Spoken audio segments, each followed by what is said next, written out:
Welcome to the Lancaster Hi-Fi YouTube channel. Today I want to do a good old-fashioned amplifier shootout.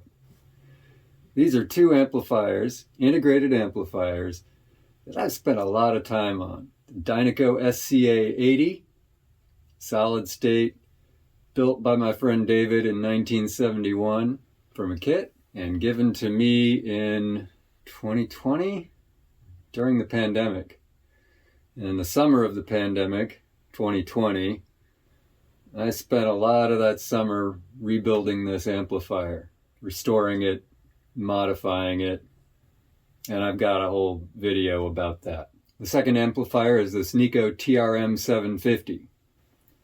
I've restored it, replaced all the capacitors, replaced all the electrolytic capacitors, replaced the smaller signal path electrolytics with film, replaced some of the larger bipolar with Nichicon Muse bipolar electrolytics. I mean, you know, it's got some nice components in it. Even replaced a couple of the transistors. Again, I've done a couple of videos about this amplifier, and I'm pretty sure I've got it in really good shape. So I'm just curious how these two might stack up against one another. I pulled out some CDs earlier because I was auditioning my DG-SE1 to a potential buyer. He brought his own music, as I advised him to do, but I didn't know for sure that he was bringing any of his own, so I pulled out some of mine. Figured they would be good choices for this shootout. The inevitable Steely Dan, Gaucho, Rolling Stones' Let It Bleed, Steve Miller Band's greatest hits, Michael Jackson's greatest hits, Coltrane. Let's not beat around the bush, let's get to it. First up, we've got the Dynaco SCA80. And I must say I've pre-auditioned it and it is sounding tremendously wonderful. So the Nikko is really going to have to step up in order to beat the Dynaco.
Let's talk about what you're getting with these two amplifiers.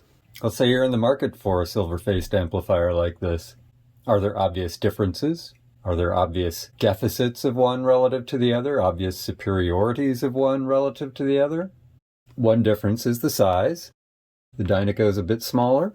The build quality is different. The Dynaco switches wear out over time, and these are really loose. These switches are really loose, these front plate switches. I've gotten them all to work, but they're not tight. Whereas the Nikko, there's not so much play in these switches.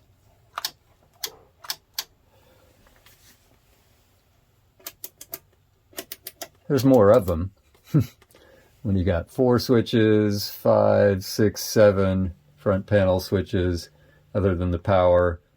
Here you've got 1, 2, 3, 4, 5. I'd say the Nikko has a lot slicker look. and its build quality seems more solid, more consumer grade. The Dynaco does sort of have a feel of something that you put together with a kit, which is exactly what it is, or was. But just because it's put together with a kit doesn't mean that it couldn't have had higher quality switches on the front panel.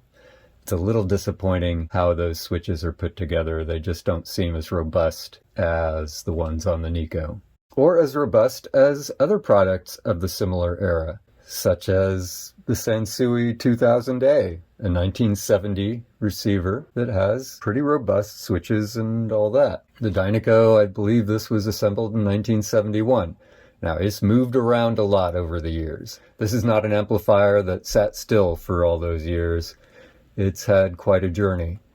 And so that's going to take a bit of a toll, including even a bit of a bend on the front panel here that I've tried to straighten back out. And those sorts of differences are also apparent on the back panel, but I'll show you that in a sec. The Nikko has a nicer feel to it. Got that incremented volume knob. It's nice and big. There's no big issue with the Dynaco volume knob, but it's not as fancy. And in general, the Dynaco just looks more sort of stripped down, more austere than the Nikko.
Well, let's talk about features for a sec here.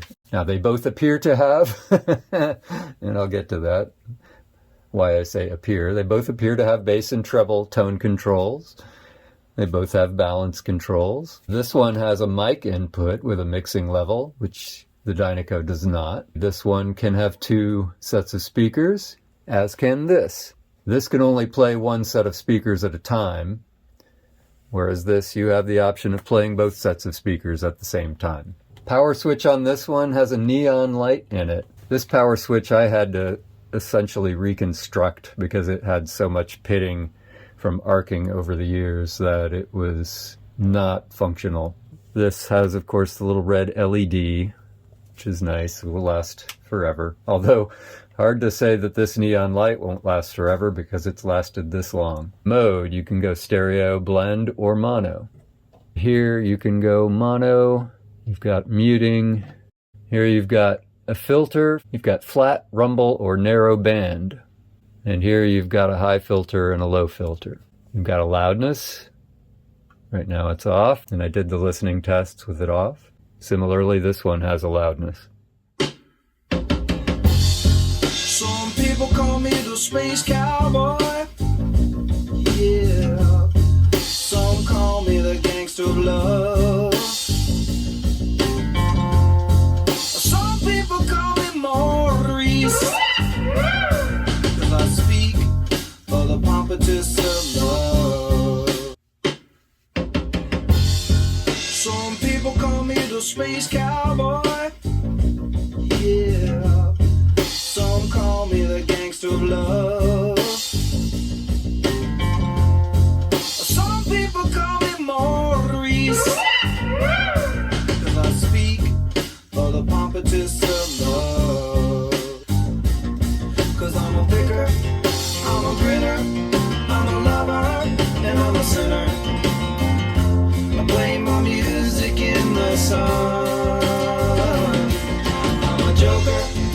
I'm a smoker, I'm a midnight toker. I sure don't want to hurt no one. 'Cause I'm a picker, I'm a grinner, I'm a lover, and I'm a sinner. I play my music in the sun.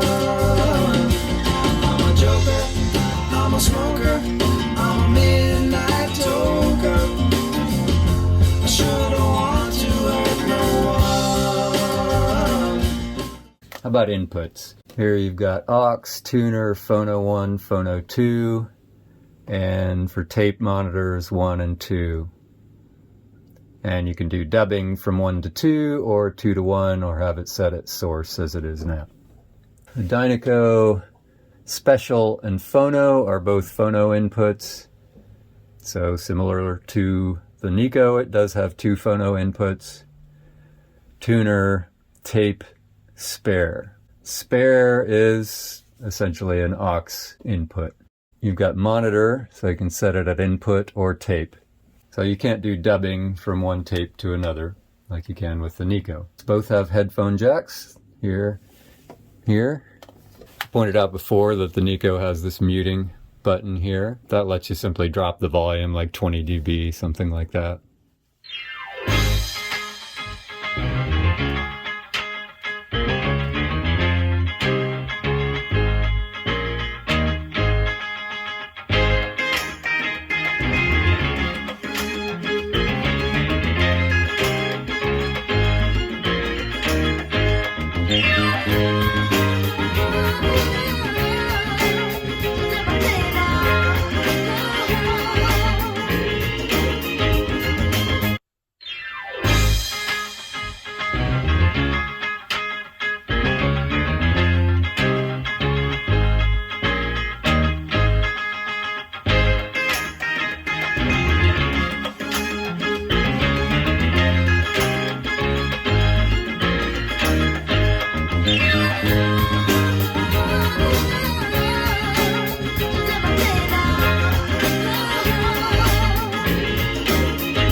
Let's talk a bit about what's inside.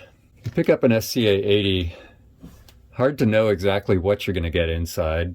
First of all, some were assembled in the factory and others were assembled by the buyer. And so the workmanship is going to vary a bit. My friend who built this one did a very nice job inside. There are a lot of modifications available for the SCA80. And it's a relatively easy machine to work on the inside. I've got a whole video about my restoration and modification of the SCA80, so look to that for a whole lot more detail. One of the mods that was fairly common was to simply disconnect the tone controls, and I've done that here. There seems to have been a design flaw in the tone controls that warrants their removal from the circuit. Speaking of the circuit, the Nikko circuit is more modern. The power amplifier has a differential input, which is preferable. The Dynaco does not have a differential input. It's a more old-fashioned design. It has a single voltage source power supply, positive voltage of 70 volts, something like that, whereas the Nikko has dual power supplies, or positive and negative. So this is capacitor coupled.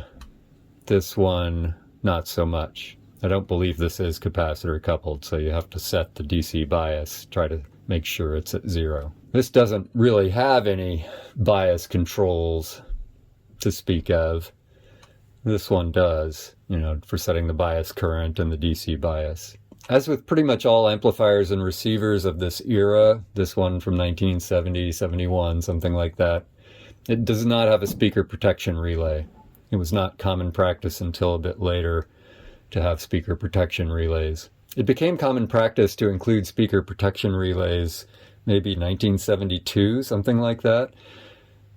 For sure, the Pioneer SX828 had a speaker protection relay, and that receiver was issued in 1972. This one does not have some of the modern features that became pretty standard only a year or two after this one was built. So, of course, the Nikko does have a speaker protection relay. Check it out. All right, hear the click. So this one can thump a bit when you turn it on. That's not awesome because, and that's why speaker protection relays are a thing. You want to have something in there. You want to have a protection circuit so that if something goes wrong, you don't blow out your speakers.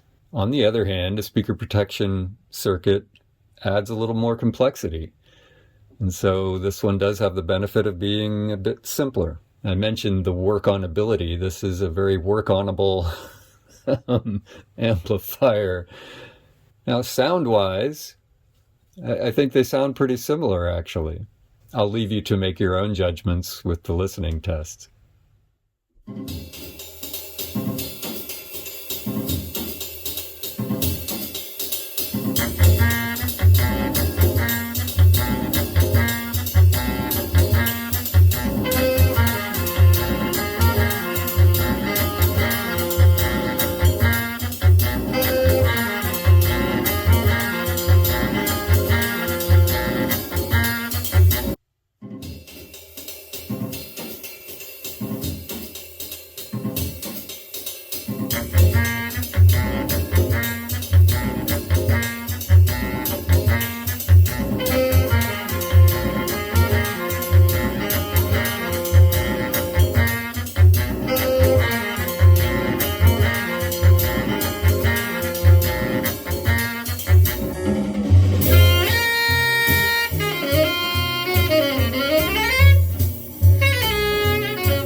So here are the back panels.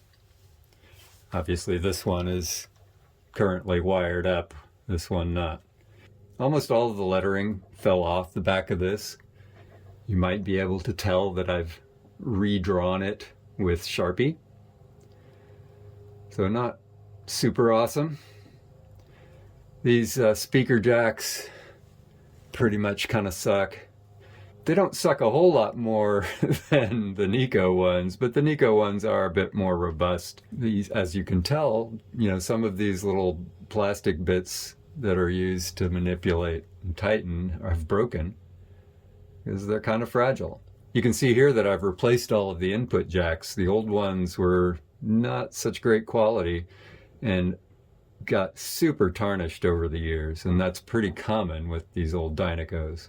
However, there is updatemydynaco.com where you can get all these parts for the Dynaco. So again, you can mod and work on the Dynaco to your heart's content. There are great sources for spare parts and updated parts for these. The Nikko back panel looks pretty typical in comparison. The Dynaco has an unusual look to it. It's like, it sort of screams out kit and bare bones and the like, whereas this has a wooden case. It has a pretty standard back panel. None of the lettering has fallen off over the years. It looks much more modern, even though it's only, I forget when this was made, 1978, 79. So it's less than 10 years newer than the Dynaco. But there were a lot of advances in electronics and sort of fit and finish in those years. That said, again, the fit and finish of the Dynaco was relatively spare even for its time. Got more features here on the back of the Nikko. Again, the inputs are a bit more robust. You do also have pre-out main in. What's this? Oh, this is a reset. So you've actually got a circuit breaker in the Nikko as opposed to just fuses. I think there are fuses inside, but the main fuse is actually a circuit breaker. Got more in the way of plugs on the back. Only a couple of plugs on the back of the Dynaco, one unswitched and one switched. And they're in pretty bad shape. They've been beat up. Well, I don't know that they have been beat up, but they have suffered over the years. This one is a bit chipped, for example. Well, here's one more feature or difference. The ground screw for the turntable on the back of the Nikko has a nice, easily manipulatable with thumb and forefinger screw, whereas on the Dynaco, it's a straight slot screw. You can use your thumbnail or whatever, and that can work, but it's not ideal.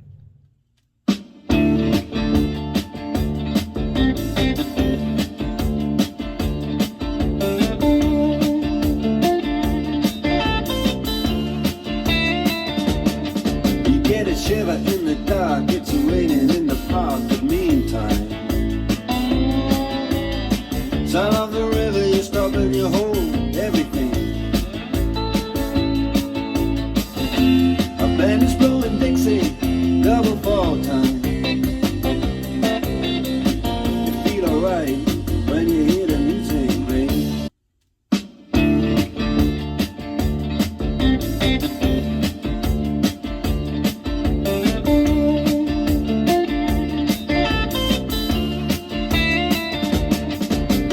Shiver in the dark, it's raining in the park, but meantime,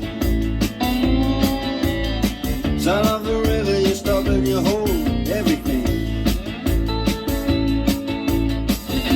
A band is blowing Dixie, double fall time. You feel alright when you hear the music ring. With the Sultans,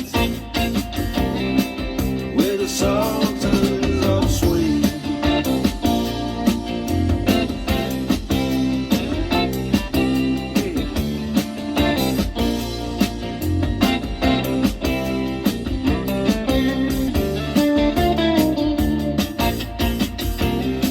With the Sultans, with the Sultans of Swing.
So that's my integrated amp shootout, the Dynaco SCA80 and the Nikko TRM-750. Hope you found that informative and or enjoyable. And thank you for watching the video. Thanks for tuning in. Hey, if you enjoyed it, if you liked it, please give it a thumbs up. Give me a subscription. And I'll talk to you later. Take care, everybody.